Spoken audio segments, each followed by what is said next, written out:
Bertemu lagi kita dalam Buletin Awal Khas. Ini terkini kami bawakan sejurus selepas Perutusan Khas Perdana Menteri Tan Sri Muhyiddin Yassin yang memberikan situasi terkini COVID-19 di negara kita. Kita berdepan dengan lebih 20,000 kes pertambahan sejak sebulan lalu, di mana sepanjang 6 bulan yang lepas kita hanya memiliki lebih kurang 10,000 kes COVID-19, dan angka yang cukup meningkat semenjak sebulan 2 ini cukup merungsingkan dan sudah pasti memberikan tekanan kepada petugas di Barisan Hadapan.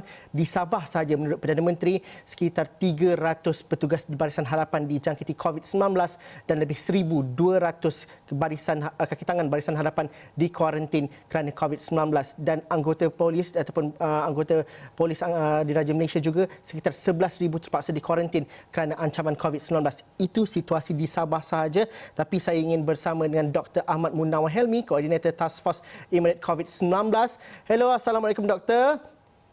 Waalaikumsalam warahmatullahi. Doktor, terima kasih kerana bersama dengan kita sejak beberapa hari yang lalu, dan terima kasih juga kerana usaha-usaha yang telah dilakukan Emirat khususnya di lapangan di negeri Sabah.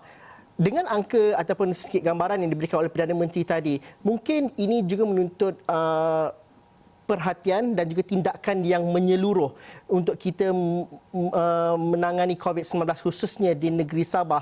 Kita faham ada situasi-situasi lain yang berkaitan dengan ekonomi, yang berkaitan dengan demokrasi, tetapi kita berhadapan dengan penyakit, kita berhadapan dengan virus. Bagaimana kepayahan atau mungkin cabaran kita yang perlu kita hadapi pada hari ini, kalau doktor dapat berikan? Baik, terima kasih Subitri.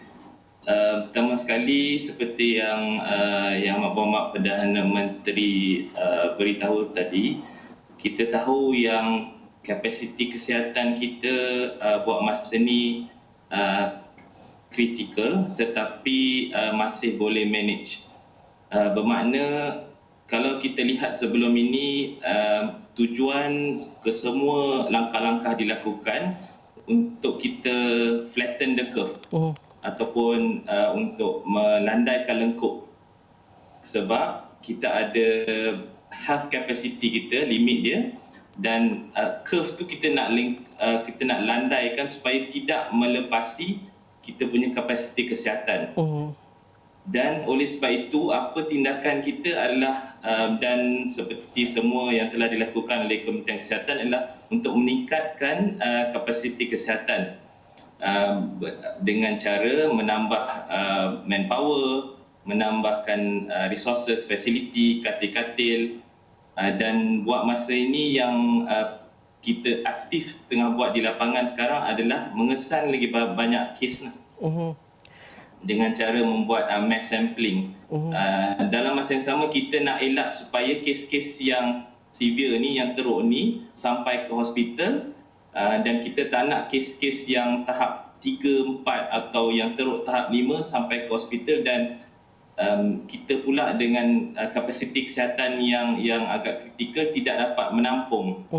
Jadi itu yang kita perlu pertingkatkan, dan saya rasa dengan pembentangan bajet dalam masa terdekat ini, kita harap yang paling dinantikan oleh frontliner kesihatan dan terutama kami di pihak NGO pun, kita menantikan apa yang keuangan ataupun bajet yang boleh ditumpukan kepada peningkatan kapasiti kesihatan di Sabah terutama sekali pada ketika ini. Dan kita kena prepare kalaulah dijangkakan memang akan ada pilihan raya di Sarawak dan Sabah masa terdekat ini, kita kena prepare untuk meningkatkan kapasiti awal. Bukan waktu sudah krisis, waktu disaster, tapi kita prepare sebelum jadi krisis atau disaster ini. Doktor, mungkin kita dapat fahami apabila dana dan juga peruntukan kesihatan untuk diberikan kepada pihak frontliner, kita bukan sahaja bercerita mengenai bantuan PPE semata-mata, tapi betapa pentingnya peruntukan dana yang diperlukan untuk pembekalan seperti ventilator khususnya, kerana doktor menyebut mengenai ada beberapa kes ataupun banyak kes di negeri Sabah khususnya di mana mereka yang tiba di hospital ialah pada peringkat 3 ataupun peringkat 4. Dan situasi itu perlu kita fahami, mereka ini bukan datang di sekitar radius 10 km dari hospital.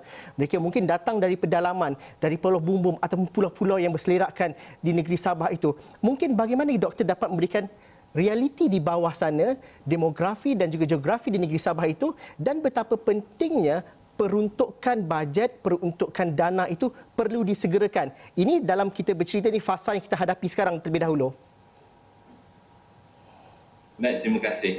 Kami bagi contoh, selama beberapa minggu kami di Sempurna membantu sahabat-sahabat kami di Pejabat Kesihatan Daerah dan juga di Hospital Sempurna. Apa yang kami lihat adalah dengan demografi penduduk dan juga logistik, masalah logistik. Contoh sebelum ini Sempurna pesakit yang tahap 3, tahap 4, mereka akan pergi transfer ke Hospital Tawau, iaitu 2 jam perjalanan ya. Jadi bayangkan dalam keadaan ambulans dan perlukan bantuan pernafasan juga dalam ambulans. So itu dengan 2 jam adalah agak lama lah. Dan mengambil resources juga, manpower diperlukan untuk company pesakit dan juga logistik dari sudut ambulans dan sebagainya. Itu satu. Dan oleh kerana itu, kita rasa apa yang perlu adalah meningkatkan kapasiti kesihatan ni. Selain daripada contohnya di Tawau sudah ada field hospital yang telah dibangunkan bersama dengan ATM. Angkatan Tentera Malaysia. Tapi di tempat-tempat di pedalaman seperti di Kunak, seperti di Sempurna, perlu dipertingkatkan lagi kapasiti kesihatan.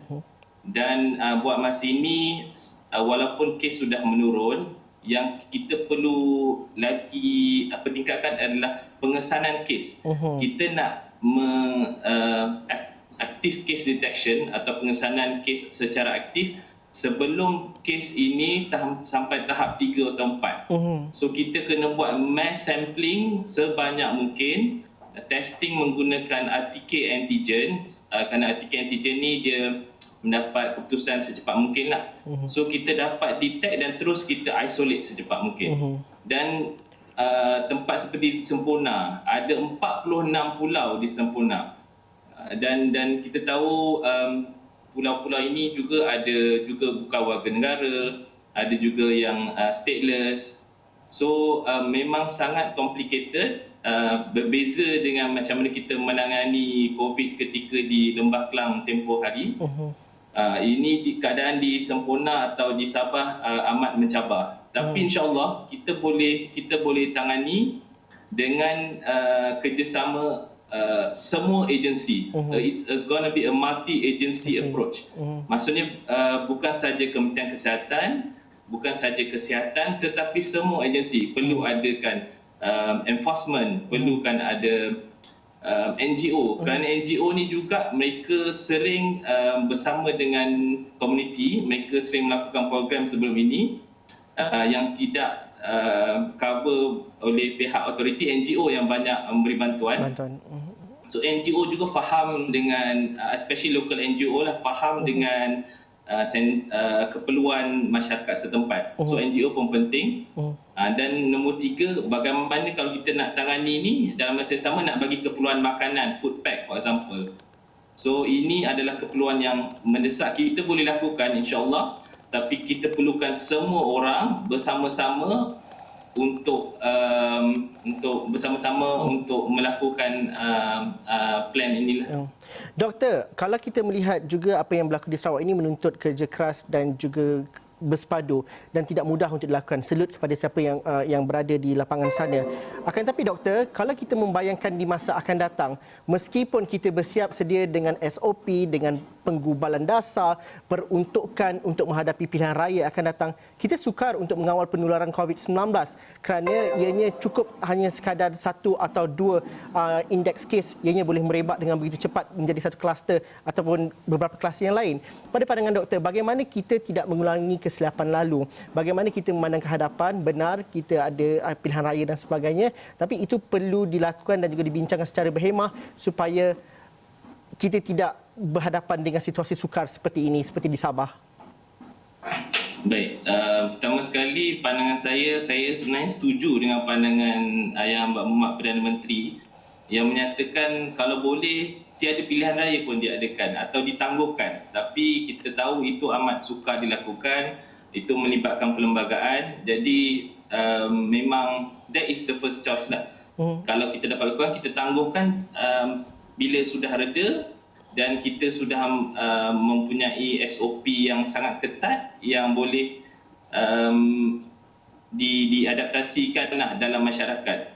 Isunya di sini, walaupun ada SOP, ia tidak diamalkan oleh komuniti dan juga terutamanya bila kita berkempen apa semua pun tidak diamalkan sepenuhnya.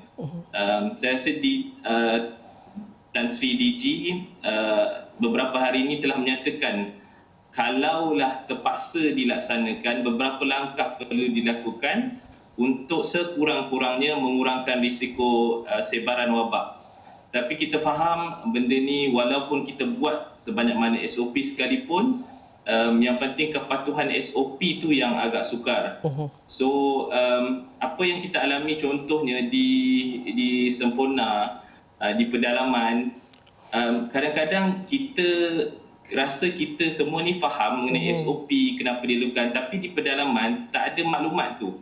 Mereka tak faham kenapa kita perlukan lakukan SOP.